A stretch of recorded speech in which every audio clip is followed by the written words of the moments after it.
Some good news for the housing market. Home prices are expected to rise by 4% beginning next year. As Channel 4 Scott Johnson tells us, this trend is expected to stick around. Scott's joining us now live. Scott? If this happens, Jen, these signs you have in yards might finally be pulled out as sales start to happen. And those houses that are sitting vacant might start to be owned by someone.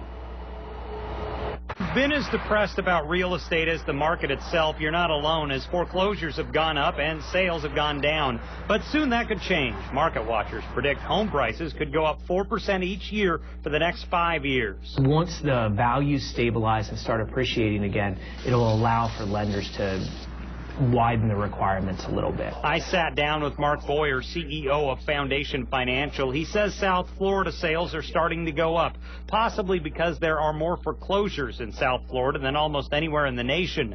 Boyer says investors are doing most of the buying, but he says Jacksonville is not seeing as much buying. Jacksonville is not coming back as fast as South Florida, but also it didn't fall as far. So we're looking at a fairly stable environment right now, not a huge increase, but what we are seeing is the purchases and the sales numbers increase and inventory shrink, which is the first stage before the prices start to increase again. Boyer says a lot of buyers are opting for 15-year mortgages instead of 30, feeling more confidence in the market.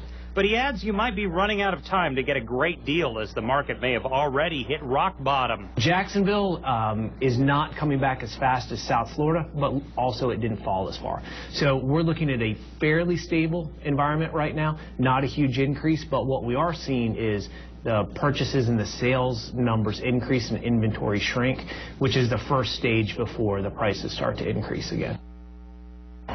So that's the status right now. He says a lot of investors are the ones who are buying these right now. As far as small buyers who are looking for just to get that gem that's going to skyrocket in price, it's getting more and more difficult to get those. He says you want to buy now if you want to get it at its absolute bottom, because he says it could be going up soon, as these national figures indicate. We're live tonight. Scott Johnson, Channel 4.